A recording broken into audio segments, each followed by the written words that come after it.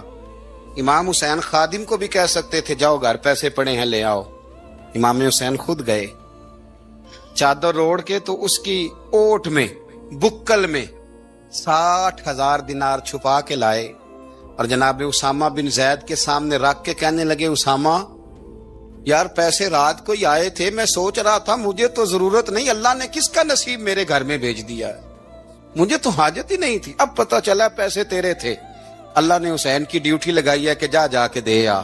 حضرت اسامہ بن زید رو پڑے، فرمانے لگے اللہ آپ کو بہترین صلہ عطا فرمائے۔ امام بڑا ہی پیار کرتے تھے، گھوڑے پہ جا رہے تھے، کچھ فقیر غریب لوگ بیٹھ کے روٹی کھا رہے تھے، کہاں رہے تھے؟ سڑک کے کنارے۔ تو امام زین العابدین فرماتے ہیں کہ جب امام حسین گزرے تو انہوں نے آواز دی حضور دل کرتا ہے ہمارے ساتھ بیٹھ کے روٹی کھائیں۔ کائنات کے مالک و مختار کے نواسے اور دنیا کے سب سے بڑے شہزادے گھوڑے سے اترے اور غریبوں کے ساتھ سڑک پہ بیٹھ گئے، روٹی کھانے لگے اور دیر تک کھاتے رہے، اور جب فارغ ہو گئے تو فرمانے لگے کھانے کی ضرورت بھی نہیں تھی، حاجت بھی نہیں تھی، پر تم نے آواز دی تو دل رکھنے کو بیٹھ گیا تھا، اگر اجازت دے تو چلا جاؤں۔ یہ مزاج تھا، یہ طبیعت تھی۔ آپ کے ایک بھائی ہیں چھوٹے، حضرت محمد بن حنفیہ نام ہے، حضرت مولا علی شیر خدا رضی اللہ تعالیٰ عنہ کی دوسری بیوی سے۔ ایک دن حضرت امام حسین ان کے گھر میں بیٹھے تھے تو کسی بات میں اختلاف رائے ہو گیا، تو امام علی مقام ناراض ہو گئے، فرمایا آج کے بعد تیرے گھر نہیں آؤں گا، رومال اٹھایا چلے گئے۔ لوگوں نے حضرت محمد بن حنفیہ رضی اللہ تعالیٰ عنہ سے کہا حسین تو ناراض ہو گئے، کبھی نہیں آئیں گے۔ آپ فرمانے لگے بھائی تمہارا ہے کہ میرا؟ جی بھائی تو آپ کے ہیں۔ فرمایا اگر کہو تو چند منٹوں میں حسین واپس آئے۔ جناب ناراضگی ہو گئی ہے۔ فرمایا ناراضگی ہوئی ہے پر میں اس کے دل کی نرمی کو تو جانتا ہوں نا، اس کے مزاج کے اندر جو محبت ہے اس سے تو ابھی آئے۔ کہ جناب وہ کیسے؟ فرمانے لگے دیکھنا ذرا۔ تو امام حسین نے خط لکھا، حضرت محمد بن حنفیہ نے رکا لکھا، کہنے لگے حسین میرے باپ کا نام بھی علی ہے اور آپ کے باپ کا نام بھی علی ہے، پر ایک فضیلت ایسی ہے جس میں آپ کا مقابلہ نہیں کر سکتا، وہ یہ ہے کہ آپ سیدہ فاطمہ تو زہرا کے لال ہیں، اب محمد مصطفیٰ علیہ السلام کے نواسے ہیں۔ کہنے لگے بھائی جان آپ نے نانا جان کی وہ حدیث تو سنی ہوگی کہ دو لوگ ناراض ہو جائیں تو جو صلح پہلے کرے جنت میں پہلے جائے گا۔ فرمانے لگے دل میرا کر رہا تھا کہ پہلے صلح کر لوں، لیکن پھر بڑے بھائی کو پشت کروں گا جنت میں جاتے ہوئے، یہ بھی تو بے ادبی ہے نا۔ اب خط میں نے لکھ دیا ہے، آپ کا جو ارادہ ہو۔ امام حسین نے خط پڑھا تو آنکھوں میں آنسو آ گئے، پھر سے رومال اٹھایا۔ بچے پوچھنے لگے کہاں جا رہے ہیں؟ کہا بھائی کے گھر جا رہا ہوں۔ کہا آپ تو ناراض تھے؟ فرمایا تھا ناراض پر ہے تو میرا بھائی نا، ہو گئی بات ختم۔ بڑی دل میں نرمی، طبیعت میں سوز، لہجے میں گداز۔ حضرت امیر معاویہ رضی اللہ تعالیٰ عنہ نے ایک شخص کو بھیجا مدینہ منورہ شام سے، تو اس نے کہا میں نے امام حسین سے ملنا ہے، تعارف کیا ہے؟ جناب امیر معاویہ فرمانے لگے مسجد نبوی میں جانا جس کے گرد لوگ سب سے زیادہ ادب سے بیٹھے ہوں اور جس کی باتیں سب سے زیادہ میٹھی ہوں اور جس کی نظریں سب سے زیادہ جھکی ہوں اور جس کے چہرے پر تمہیں سب سے زیادہ وقار نظر آئے وہی علی کے بیٹے حسین ہوں گے۔ جو سب سے زیادہ تمہیں وہاں ماحول کے اندر جو شخص نظر آئے پوچھنے کی ضرورت نہیں پڑے گی۔ وہ شخص کہتا میں مدینے آیا تو میں نے واقعی ایک شخص کو دیکھا، شہد کے گرد مکھیوں کا اتنا ہجوم نہیں ہوتا جتنا امام حسین کے گرد رسول اللہ کے غلاموں کا ہجوم تھا، لیکن نظریں جھکی ہوئی، باتیں میٹھی، لہجہ گداز گداز، لفظوں میں رانائی، اور لوگ کئی باتیں پوچھتے تو علی کے صاحبزادے ایک کا جملہ بولتے تو لگتا یہ کہ وہ جملہ سیدھا دل میں اترتا چلا جاتا ہے۔ امام علی مقام کے کردار میں کچھ باتیں بڑی زیادہ تھیں، بہت زیادہ تھیں، بڑا حسن تھا۔ ایک بات تو یہ تھی امام حسین رضی اللہ تعالیٰ عنہ کا علم و فضل بڑا کمال کا تھا۔ ایک دفعہ صحابہ میں مسئلہ بن گیا کہ بچہ پیدا ہوتا ہے تو اس کا وظیفہ کیسے لگانا ہے۔ امام حسین کا علم و فضل بتا رہا ہوں، علم و فضل، تو بات بڑی پیچیدہ ہو گئی۔ حضرت عبداللہ ابن زبیر کے پاس لوگ آئے، کہنے لگے کہ آپ بڑے صاحب علم و فضل ہیں، آپ نے حضور علیہ الصلوۃ والسلام کے ساتھ وقت گزارا ہے، تو مسئلے کو حل کریں کہ بچہ پیدا ہونے کے بعد حکومت اگر وظیفہ لگائے گی تو کب لگائے گی؟ جب بحث طول پکڑ گئی، مسئلہ حل نہیں ہوتا تھا، تو حضرت عبداللہ ابن زبیر کہنے لگے ہم سے نہیں حل ہوگا، ایک بندہ ہے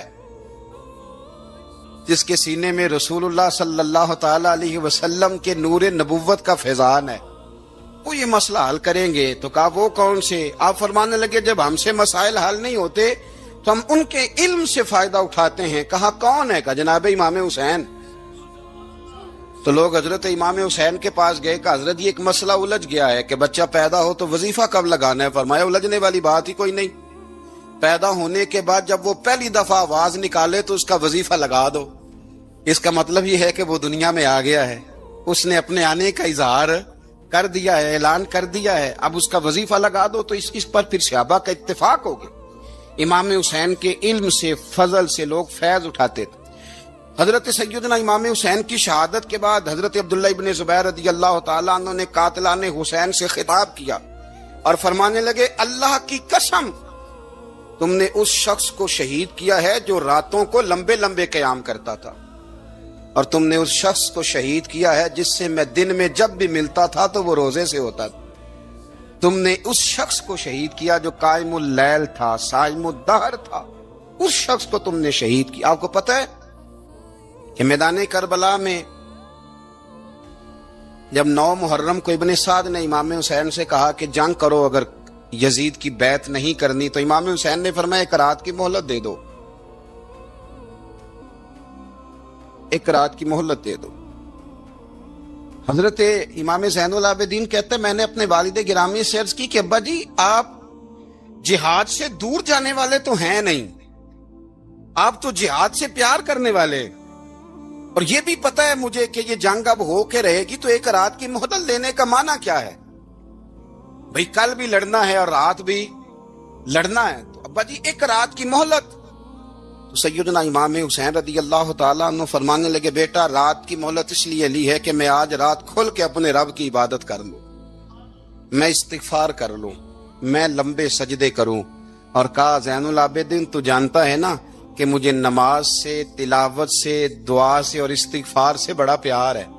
رسول کریم علیہ السلام نے فرمایا، جامع ترمذی میں موجود ہے، فرمایا میں جا رہا ہوں پر تمہیں 2 بڑی بھاری بڑی وزنی چیزیں دے کے جا رہا ہوں، صحیح 6 کی روایت، 2 وزنی چیزیں تمہارے بیچ چھوڑ کے جا رہا ہوں، اگر ان کو تھام کے رہو گے تو کبھی گمراہی تمہارے پاس نہیں آئے گی۔ یا رسول اللہ وہ کون کون سی؟ فرمایا ایک اللہ کی کتاب دے کے جا رہا ہوں اور دوسرا اپنا خاندان دے کے جا رہا ہوں۔